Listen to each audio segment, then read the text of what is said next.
Written in stone, every rule, every word, centuries old and unbending. Stay in your place, better seen and not heard. Well, now that story's ending. But ending a story means rewriting a new one, and Jasmine is ready to write hers.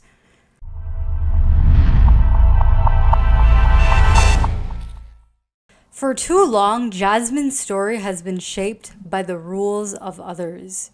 Rules that tell her that a princess's value lies in her outer beauty, not her mind. She is expected to smile, remain quiet, and accept her fate. But Jasmine is not simply a prize or object to be owned. We see this in the 1992 animated film, where Jasmine boldly declares, "I am not a prize to be won," after suitors treat her as nothing more than a political reward. She refuses to let anyone, even her father, Jafar, or Aladdin, dictate her destiny. Yet, it's in the 2019 adaptation that Jasmine's voice is truly amplified. This film expands her story, showing that she doesn't just want freedom, she wants to rule. She loves Agrabah, she has the wisdom to express and lead, yet no one believes in her because she is a woman. And for that, she's not taken seriously. This struggle is not just Jasmine's. It is the struggle of countless girls and women throughout history and across cultures. Jasmine's story is deeply rooted in Middle Eastern and South Asian cultures, two worlds that intertwine in the tales of Aladdin and 1001 Nights. Although the story has primarily Middle Eastern tones, even Jasmine's name has Persian and Arab roots derived from Yasmin or Yasmine, the fragrant flower, symbolizing grace, love, and quiet strength. While the earliest recorded version of Aladdin was set in China and introduced to the West by a Syrian storyteller, the story is believed to have Persian, Indian, and Arab influences. The world of Agrabah reflects this blend, weaving a setting filled with rich traditions, vibrant cities, and royal dynasties. And like many women from these cultures and women around the world, Jasmine faces a battle between defining tradition and progression.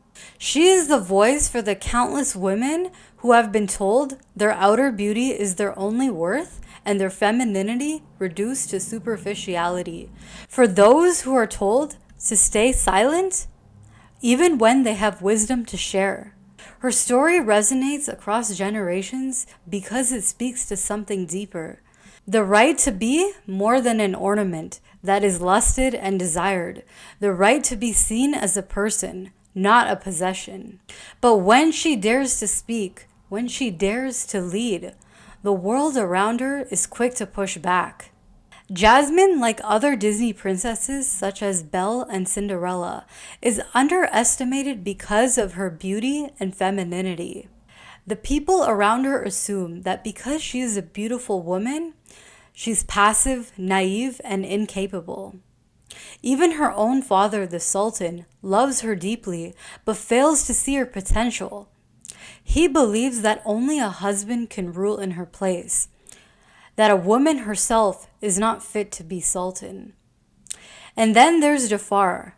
In both versions of the story, Jafar seeks power, he's creepy, and lusts after Jasmine in the animated film. But in the live action, his intentions are even more sinister.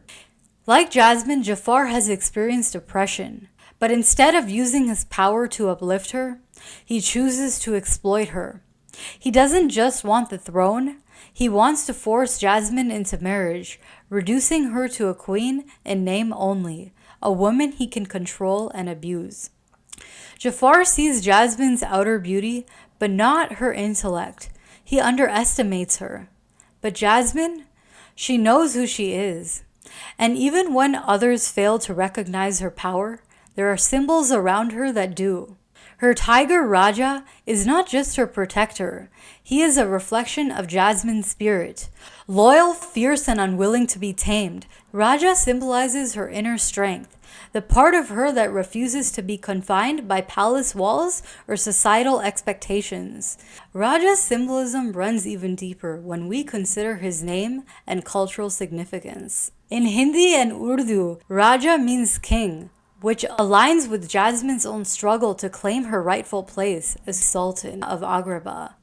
Much like how Jasmine cherishes Rajah, cats are deeply valued and seen as an integral part of Islamic culture, admired for their cleanliness and purity, and treated with kindness and respect. Tigers, lions, and great cats have historically represented strength, royalty, and divine protection across many cultures, including in Hinduism, where goddesses are often depicted alongside tigers and lions as symbols of power and fearlessness. For example, goddess Durga, one of Hinduism's most revered deities, is often shown riding a lion or tiger, signifying her unshakable strength, courage, and ability to destroy evil. Similarly, Rajah is not just a pet, nor is he a mere companion. He is a guardian, a force of protection, and a reminder that Jasmine is no ordinary princess. She is not meant to be passive or powerless. She is meant to lead. This divine connection to felines is also reflected in Egyptian mythology, where cats were seen as sacred beings linked to feminine power and protection. The Egyptian goddess Bastet or Bast, often depicted as a lioness or domestic cat, represented protection, strength, and grace, qualities that Jasmine herself embodies. In many ways, Rajah is not only a guardian, but a symbol of the divine feminine, echoing both Hindu literature and Egyptian mythology in his role beside Jasmine. Yet, while Rajah represents her grounded strength and loyalty, Jasmine's relationship with Carpet represents her longing for freedom and adventure. Unlike Rajah, who is always by her side, Carpet is not bound to Agrabah. It is a symbol of limitless possibility. When she steps onto it for the first time, it's a moment of trust and surrender, allowing herself to be lifted beyond the confines of the palace. But that same symbolism of power and control is reflected in another moment. When Jafar gains control and uses his sorcery, he does something deeply symbolic. It is not just an act of physical restraint. It represents Jafar's desire to strip Jasmine of her agency. He wants to control her just as he wants to control Agrabah. But Jasmine refuses. She will not be dragged. She will not be exploited. She will not be silenced. Instead, she stands and she fights back, not with force, but with her voice. Jasmine, voiced by Naomi Scott in the live-action film, sings her song Speechless, saying, "I won't be silenced. You can't keep me quiet. Won't tremble when you try it. All I know is I won't go speechless." As she sings, the scene shifts. The guards hesitate, their loyalty to Jafar changing. Jasmine moves forward with determination and fire in her eyes. She reminds them of their true selves, asserting that Jafar is unworthy of their admiration and sacrifices. His only aim is to seek glory for himself and deflect responsibility for his cruel behavior. Jasmine reaffirms her own identity and reminds them who she is. She is the daughter of the Sultan. She has protected and loved Agrabah her entire life, while Jafar only seeks to rule it for himself. At that moment, Jasmine does what true leaders do. She inspires others to act. The guards begin to question their orders. One by one, they break free from Jafar's grip, proving that true leadership is not about control, it is about commanding respect. This moment is one of the most visually powerful in the live-action adaptation. Jasmine stands, she takes charge, and she speaks, and when she does, she takes her power back. For the first time, she is not just a princess in distress. but she is a queen stepping into her own power. And that is why, unlike Jafar, Jasmine recognizes true strength when she sees it. Jasmine does not dismiss Aladdin or reduce him to a street rat. What she sees in him is true heroism. Unlike Jafar, who sees power as a tool for domination, Aladdin's strength comes from his heart. He is willing to risk everything for what is right, and that is what makes him worthy in Jasmine's eyes. Aladdin represents the kind of masculine leadership that Jasmine believes in. He does not seek to manipulate, abuse, harm, or control others. Instead, he protects the innocent, cares for the people, and stands against injustice.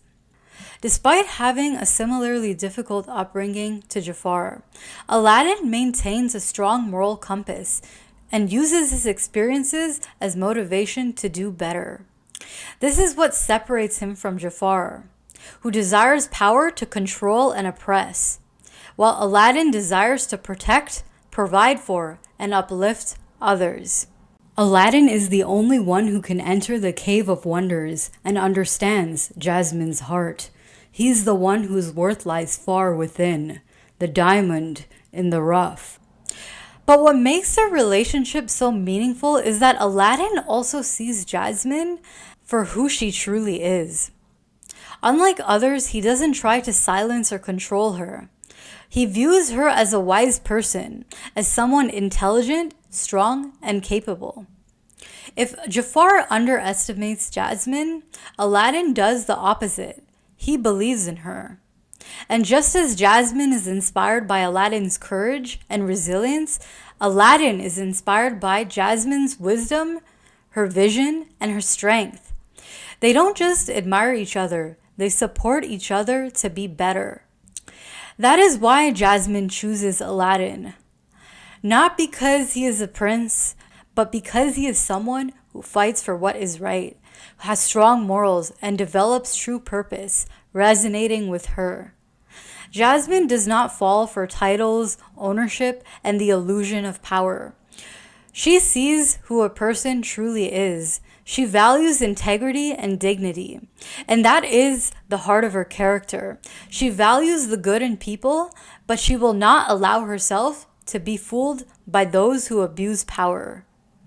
And that is why she stands her ground against Jafar, and why she believes her own voice must be heard. Jasmine proves the crucial truth: femininity and leadership are not opposites. Society often teaches that traditional masculine qualities are associated with strength, while frequently undervaluing feminine attributes within the same framework. Also, ideas that strength must be ruthless, power must even be forceful, and that leadership belongs only to you if you're embodying masculine traits. But Jasmine proves that true leadership is not about gender. It is about wisdom, integrity, and vision. It doesn't matter whether someone is a man or a woman. What matters is their ability to lead with honor. Jafar represents the dangers of placing greed, lust, and manipulation over morals. He sees Jasmine as a prize to prey on, and Agrabah as a kingdom to exploit. Jasmine, on the other hand, views leadership with justice, compassion, and intelligence. She doesn't rule through fear, she rules through respect. True leadership is not about ego or abusing power. It's about wisdom, trust, and elevating others. Leadership involves understanding what's truly best for the people and guiding them toward a better future. And that is why Jasmine, not Jafar, not any suitor, but Jasmine, is a rightful ruler of Agrabah. If she wants a suitor to rule with, she'll choose who that is. Someone whose purpose reflects her morals, and a person that respects her, understanding the values needed to lead.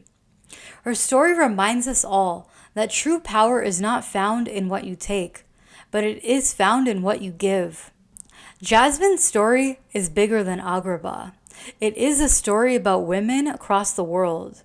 Women who have felt they must stand up and reclaim the right to be heard, to be seen, to be recognized, not just for their outer beauty, but for their brilliance. She stands alongside other Disney princesses like Belle and Cinderella, and every woman throughout history who was ever told to stay in her place. But now that story is ending because Jasmine is writing her own.